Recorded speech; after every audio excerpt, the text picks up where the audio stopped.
Super Esporte ao vivo, quarta-feira, 11 de junho de 2014. É amanhã, vovó. É amanhã o grande dia, o início da Copa do Mundo aqui no Brasil, com o duelo entre Brasil e Croácia na Arena Corinthians. E é justamente o palco de abertura do Mundial que é o nosso assunto agora. Com 3.500 vagas de estacionamento para carros e uma ciclovia que passa na porta do estádio, a Arena Corinthians não tem bicicletário. A videorepórter Renata Falzoni e também o Fel Meirelles mostram que, inclusive em dias de jogos, a ciclovia da Radial Leste, recém-batizada de Caminho Verde, vai estar fechada. Que coisa bonita. Confira aí. Um cicloturismo até o Itaquerão. A nossa aventura começa no metrô. Próxima parada, estação Carrão do metrô. Detalhe que faz a diferença: rampa de acesso. Agora um curto pedal até o Parque do Trabalhador, Conhecido como Serete. Achamos a estátua do Davi, que ficava lá no Pacaembu. Ela foi retirada lá de perto da concha acústica e trazida para cá no ano de 1974. E com isso, foi o primeiro ponto turístico aqui deste bairro, o Tatuapé. No Parque do Trabalhador, a gente encontra com o Eduardo, que é do Cicloclube do Corinthians. Vamos encarar a ciclovia do Caminho Verde, que vai até a Arena Corinthians, que é o palco de abertura do Mundial da Copa. Por aqui é o acesso à ciclovia Caminho Verde, até Corinthians e Itaquera. Diferente da Coreia e da Alemanha, o Brasil optou por expulsar o torcedor sem ingresso das imediações dos estádios. Não trouxe nenhum benefício para nós que andamos de bicicleta.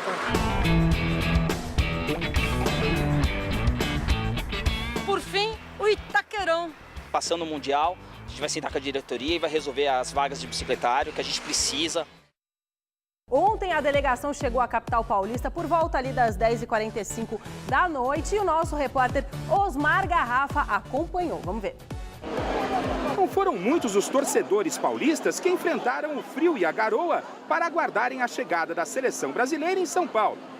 Aqueles que vieram, além de se protegerem do mau tempo, tentavam também buscar a melhor posição para verem seus ídolos. E essa turma sabia que a tarefa não seria fácil, pois o esquema de segurança montado era enorme.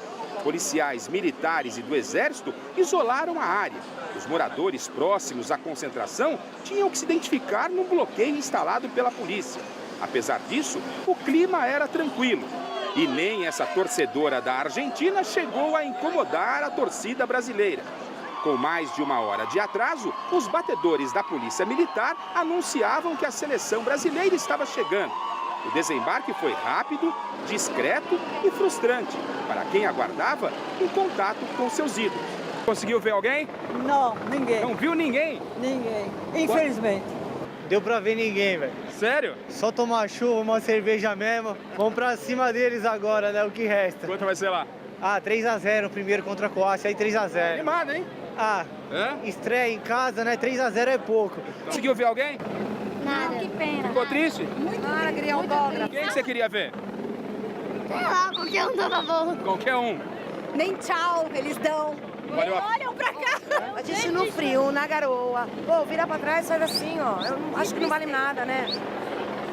A programação da seleção brasileira nesta quarta-feira à tarde é a seguinte, Anitta. Por volta das 14 horas, o time sai daqui e segue para a Arena Corinthians. Às 3 da tarde, está prevista a coletiva do técnico Luiz Felipe Scolari e de Neymar. Aliás, esta será a primeira entrevista do atacante brasileiro desde que a seleção iniciou os preparativos para a Copa. E às 4 da tarde, bola rolando no palco da abertura da Copa. Os jogadores vão realizar o conhecimento do gramado. E claro, o técnico Luiz Felipe Scolari, salvo algum problema no trabalho desta tarde, deve confirmar a seleção brasileira para enfrentar a Croácia quinta-feira, às 5 da tarde na Arena Corinthians, com a mesma formação que iniciou a partida na última sexta-feira contra a Sérvia no estádio do Morumbi. Da concentração da seleção brasileira, Osmar Garrafa para o Super Esporte. Valeu, Garrafa. Pô, quer dizer que as outras seleções estão mais simpáticas que a nossa? Que é isso, hein? Vamos agora ao vivo falar com o Alexandre Silvestre, porque ele está em frente à Prefeitura de Teresópolis. É isso, Silvestre? E muito bem acompanhado, pelo que eu estou vendo. Boa tarde. Boa tarde, com cara de estátua. Olha só, essa aqui é uma réplica tamanho família da Copa do Mundo. Movimentos em espirais de um atleta, de um ser humano, no gesto da vitória. Aqui em cima, segurando o globo terrestre. Só que esse planeta Terra tem uma peculiaridade. O símbolo de Teresópolis, o dedo de Deus no lugar dos continentes. O dedo de Deus, que é uma montanha muito bonita aqui, que dá para ver que é cartão postal desse pitoresco município da Serra do Rio de Janeiro. Bom, pela manhã, ou melhor, ontem pela tarde, o técnico Felipão aqui em Teresópolis, antes da viagem para São Paulo, até porque tem o reconhecimento do gramado daqui a pouco na Arena do Corinthians em Itaquera, mas o treino que valeu mesmo foi ontem à tarde, debaixo de muita chuva, numa temperatura completamente diferente, fazia frio, chovia muito, o campo 1 ficou alagado, o treinamento aconteceu no campo 2 da Granja Comari, um mini coletivo, titulares contra reservas, vitória dos titulares 4-0, 2 do Neymar, 1 do Oscar, outro do Hulk. E na segunda parte dessa atividade, Anitta, o Felipão fez uma mudança tática, é uma cartinha que ele está guardando na manga, a entrada do Ramires no lugar do Oscar, para dar um pouco mais de segurança na marcação do meio de campo. Se o Felipão sentir que o time está muito aberto contra a Croácia, ou até mesmo nos jogos seguintes dessa fase de grupo, ele pode lançar mão dessa alternativa, um time um pouco mais fechado no meio de campo. E dentre esses jogadores de marcação tem um que aparece pouco para a torcida, mas que está louquinho para levantar a taça verdadeira. A taça do mundo, quem sabe a sexta estrela. É o Luiz Gustavo, um jogador que aparece pouco para o público, mas é importantíssimo para o esquema do Felipão. Na carreira, Luiz Gustavo tinha apelido de artilheiro e jogava em outra posição. Todo mundo me conhece como Guga e eu comecei a minha carreira como atacante. E aos poucos, conforme eu fui crescendo, eu fui mudando de posição, fui jogando em várias posições até me identificar mais com a posição de volante. Escolhido por Scolari para ser o homem mais pegador à frente da zaga, Luiz Gustavo de vez em quando se manda para frente. É raro, mas faz gol. E essa alegria sob o comando do Felipão dura pouco. Teve até um momento engraçado quando eu fiz o gol contra a Austrália. Eu acabei de chegar no vestiário e ele falou: ó, tá bom, não precisa mais, não quero isso. E então ele deixa sempre bem claro, e isso me ajuda muito porque eu sei o que eu tenho que fazer e é isso que eu tenho procurado fazer.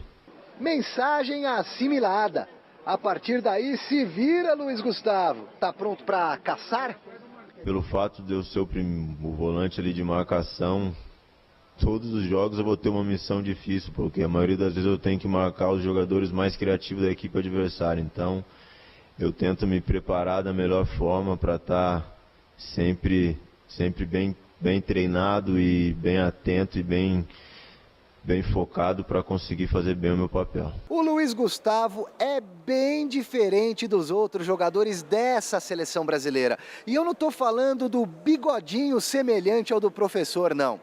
É que o nosso primeiro volante não é tão extrovertido e brincalhão como os colegas. E a principal característica dele aparece na hora do jogo. Você é um cara bem sério. De vez em quando até se impõe por essa personalidade forte dentro de campo. Queria que você falasse da importância de ter um jogador como você, bravo. Cara, eu não sou bravo não, pô. Só sou quieto mesmo, sou tranquilo, não consigo assim ficar sorrindo muito. Mas quem me conhece sabe que eu sou um cara super tranquilo, super da paz. Mas dentro de campo, com certeza eu não me transformo, mas outras questões que envolvem, né? Aquela coisa de sempre querer ganhar. Firulinhas em campo com o Neymar, gracinhas fora das 4 linhas. Tem um elenco todo para isso. Agora, o titular absoluto da seriedade é esse cara aí, que se esconde atrás de um tímido bigode. Tudo que eu consegui foi dessa forma, foi com essa minha tranquilidade, então Então acredito que eu tenho conseguido alcançar o controle aí das duas situações e assim consigo ser uma pessoa feliz e realizada no que eu faço. Símbolo da vitória para você na tela, obra dos artistas plásticos Igor Miller e Bruno Valardan na frente da Prefeitura de Teresópolis. É a Copa do Mundo gigante, que o Luiz Gustavo consiga trazer essa conquista, essa vitória para o povo brasileiro. Minha querida Anitta, eu estou aqui em Teresópolis aguardando mais informações e à sua disposição, meu amor. Oh, meu amor, minha joia da vovó, deixa eu te perguntar, o Hulk ontem saiu um pouquinho antes, né, do treino, ele abandonou a galera um pouquinho antes, não foi nada grave, né, foi só para se poupar, é isso?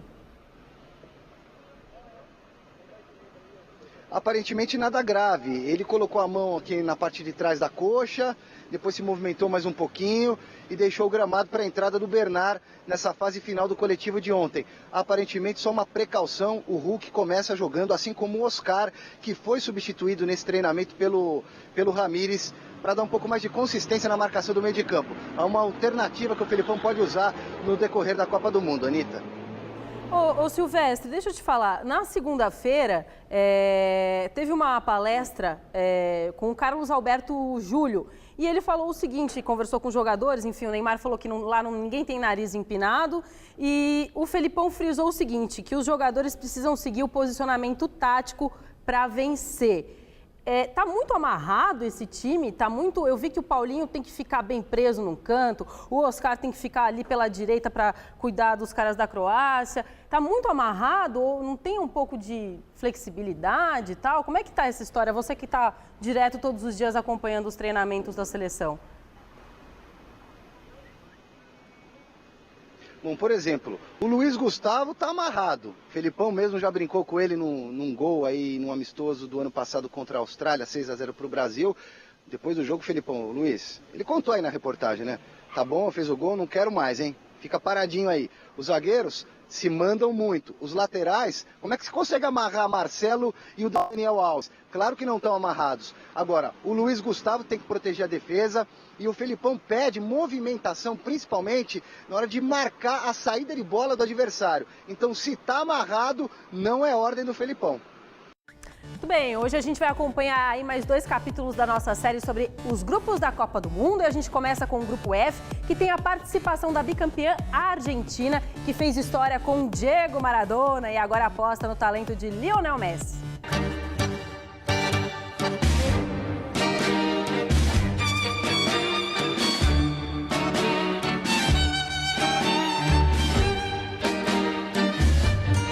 Numa tradução literal do inglês, a palavra futebol significa pé na bola.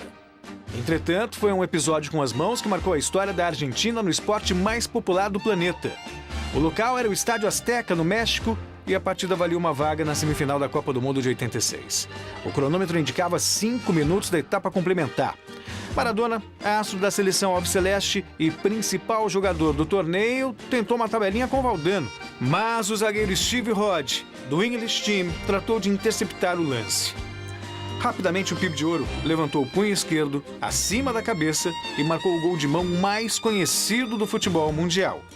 O fato ficou conhecido como La Mano de Dios, ou a mão de Deus em português. Para a Copa do Mundo deste ano, a seleção argentina vai contar novamente com um meia canhoto, baixinho e que usará a camisa 10 em campo. Lionel Messi. O jogador é a principal esperança do time comandado por Alejandro Sabella. Para chegar nas oitavas de final e seguir firme até o jogo decisivo no dia 13 de julho, o time que conta com Agüero, Di Maria e Higuaín terá pela frente adversários não tão complicados no grupo F da competição. O primeiro rival dos nossos irmãos será a Bósnia, que estreia em Copas do Mundo. O outro confronto que abre a chave F será entre Nigéria e Irã. A equipe do leste europeu é treinada pelo ex-jogador Safet Suzic e pode, sim, acreditar numa vaga nas oitavas. A grande estrela do elenco é o meia de Dzeko, atleta que tem brilhado com a camisa 10 do Manchester City da Inglaterra. Quem também tem condições de sonhar com uma vida mais longa no Mundial é a seleção nigeriana. O time dirigido por Stephen Keshi conta com jovens promessas que venceram a Copa Africana das Nações em 2013. Já os iranianos, que estarão no Mundial pela 4ª vez na história, levam um carimbo de azarões do grupo. Mas, caso não volte para casa com 3 derrotas, a equipe terá papel importante na definição dos 2 classificados para a sequência da competição. Na segunda rodada, a Argentina encara o próprio Irã, no Mineirão, enquanto os nigerianos medem forças com a Bósnia em Cuiabá. Fechando a fase de grupos, os Leões da Europa jogam contra os asiáticos no estádio da Fonte Nova. Já as Super Águias duelam diante dos bicampeões mundiais no confronto mais equilibrado da chave. Nigéria, Bósnia e Irã, todos rezando, pedindo aos céus uma luz para frear o ímpeto argentino. O azar para essas seleções é que no quesito ajudinha divina, os nossos irmãos já têm uma vasta experiência.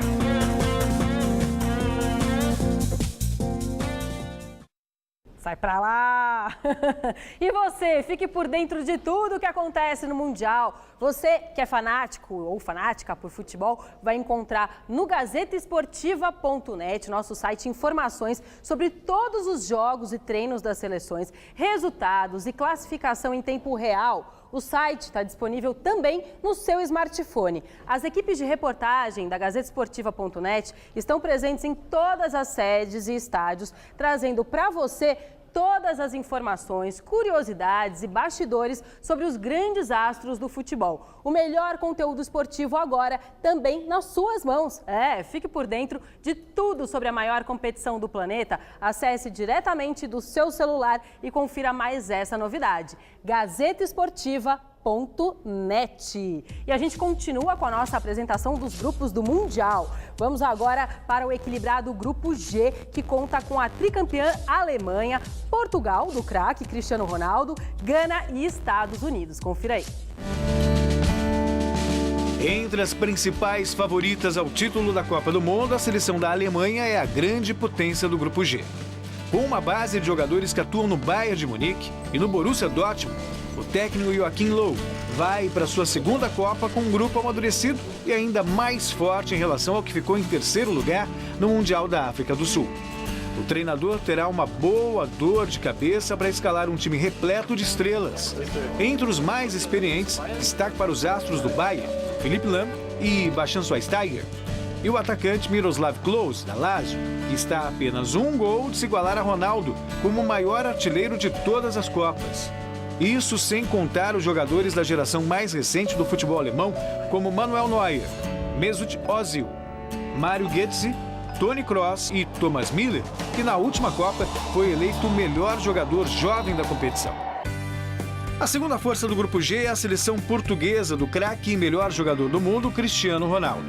Além dele, a equipe comandada por Paulo Bento conta também com outros 2 astros do campeão europeu Real Madrid, o lateral esquerdo Fábio Coentrão e o zagueiro Pepe. Portugal, que se classificou para o Mundial em duelo da repescagem contra a Suécia, aposta no entrosamento de uma equipe que joga junto há um bom tempo e no talento de Cristiano Ronaldo. O CR7, que corre contra o tempo para se recuperar de uma tendinose patelar no joelho esquerdo, tentará ser o primeiro melhor do mundo da FIFA a ganhar a Copa durante o seu reinado. Principal surpresa da última Copa do Mundo, a seleção de Gana chegou às quartas de final da África do Sul e foi eliminada nos pênaltis pelo Uruguai. Um jogo épico considerado por muitos como o melhor do Mundial de 2010. Gana mantém uma formação perigosa, com jogadores renomados no futebol europeu, com Essien e Muntari, do Milan, e Kevin Prince Boateng, meia do Schalke 04. Além deles, a seleção ganesa conta com os gols do artilheiro Asamoah Gyan. Os Estados Unidos, que foram eliminados justamente por Gana nas oitavas de final da última Copa do Mundo, têm agora a oportunidade de se vingar dos africanos. Além disso, um outro duelo do grupo promete ser interessante. A seleção norte-americana é comandada por Jürgen Klinsmann, que fez história como jogador da Alemanha e agora tem a dura missão de, pela primeira vez, enfrentar a seleção de seu próprio país.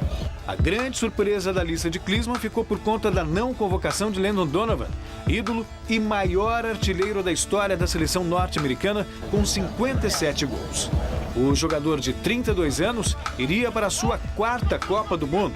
Sem Donovan, o novo capitão e a principal esperança da equipe americana passa a ser o meio-atacante Clint Dempsey, de 31 anos.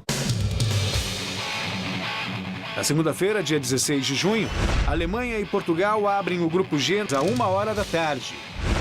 No mesmo dia, às 7 da noite, Gana e Estados Unidos se enfrentam na Arena das Dunas. No dia 21, a tricampeã do mundo, a Alemanha, enfrenta a Gana no Castelão. No dia seguinte, tem Estados Unidos e Portugal na Arena da Amazônia. E pela última rodada do grupo, no dia 26, Portugal e Gana se enfrentam no Mané Garrincha. Estados Unidos e Alemanha duelam na Arena Pernambuco. Muito bem, terminamos por aqui nosso Super Esporte, certo? Voltamos amanhã com a expectativa para a estreia do Brasil na Copa do Mundo. Tchau!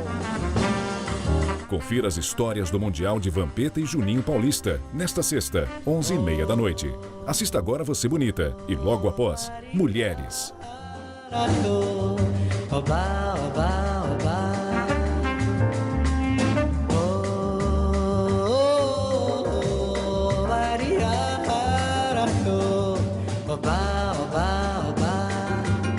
Mais que nada.